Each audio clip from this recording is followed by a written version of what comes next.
Olá pessoal, eu sou defensor público, meu nome é Wemer Resmond, sou defensor público, atuo na defesa dos direitos da pessoa com deficiência, sou membro da comissão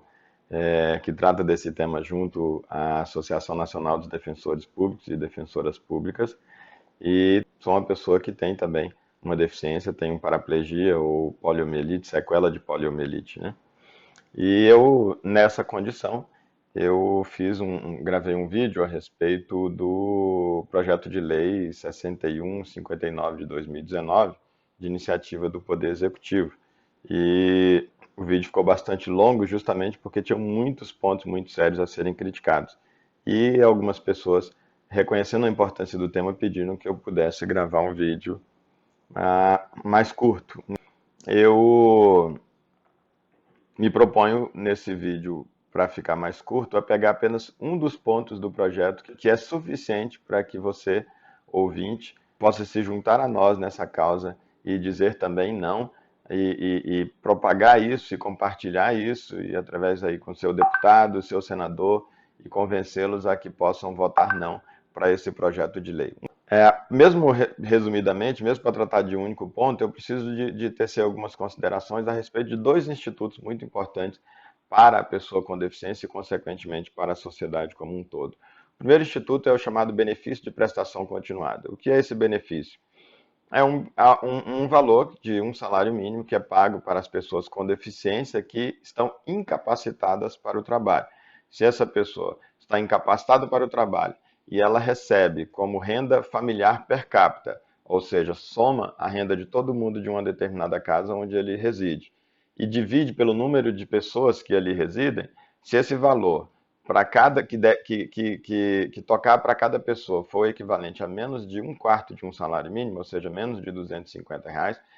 e além de, como falei, ela ser pessoa a estar incapacitada para o trabalho, ela faz jus a esse benefício. A pessoa com deficiência, mas que está capacitada para o trabalho, ela tem condições de trabalhar e de prover por si mesmo o sustento, a nossa legislação ela trata de uma outra maneira. O que ela faz? Ela garante que essa pessoa tenha direito ao que nós chamamos de cotas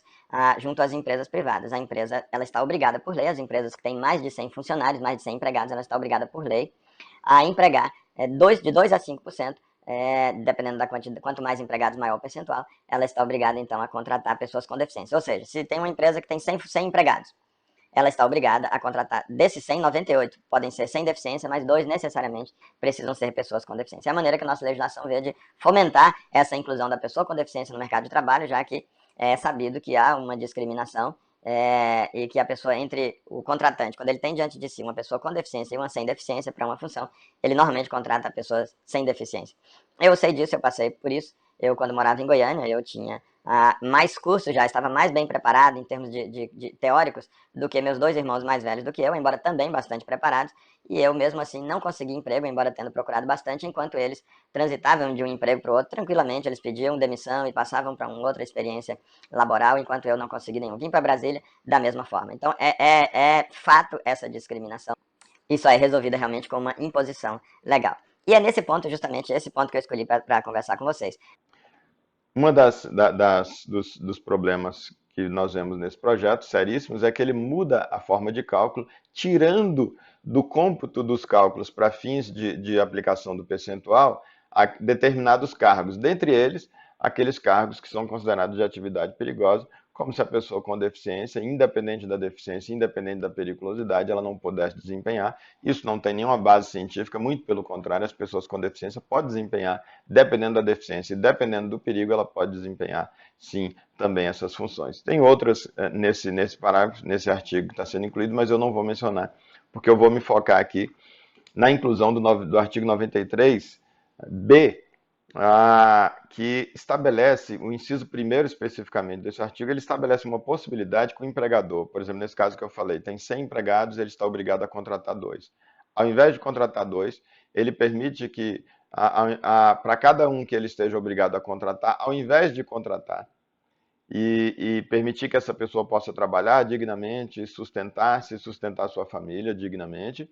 e interagir socialmente com as pessoas, inclusive no trabalho, que esse empregador possa, ao invés de contratar, ele possa depositar para cada pessoa que ele opte por não contratar, ele deposite um fundo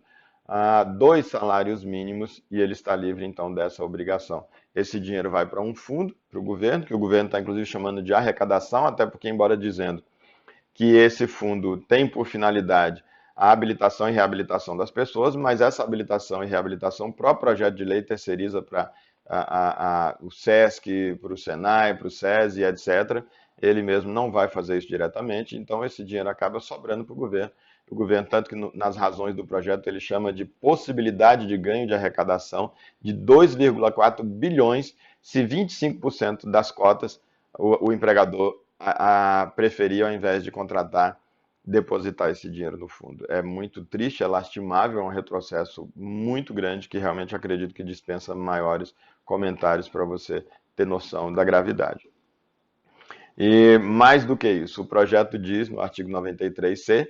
e ele inclui, dizendo que no caso de o empregador não cumprir, ou seja, ele nem contratou a pessoa que ele tinha que contratar, e nem depositou esse dinheiro, quando e se o fiscal conseguir chegar e constatar essa irregularidade, essa ilegalidade, porque nós sabemos que os fiscais do trabalho, claro, são muito poucos, e eles não conseguem estar em todo o tempo, em todos os lugares, e se ele chegar nessa empresa que devia contratar e não contratou, e numa auditoria ele constata, a lei diz que ele vai pagar o equivalente ao que ele deveria ter depositado. Para cada mês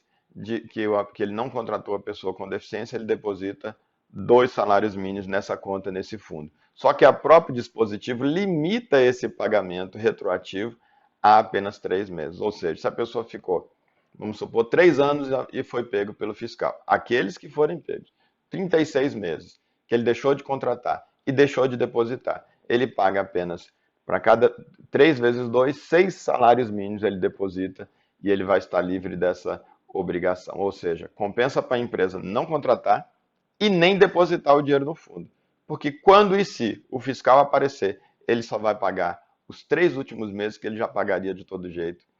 se ele tivesse feito essa opção. É um absurdo muito grande. Embora a parte final, alguém pode dizer, não, mas o dispositivo diz além da multa de que trata o artigo 133. O problema é que a multa de que trata o artigo 133, expressamente da lei das cotas, a 8.213, ele diz que a infração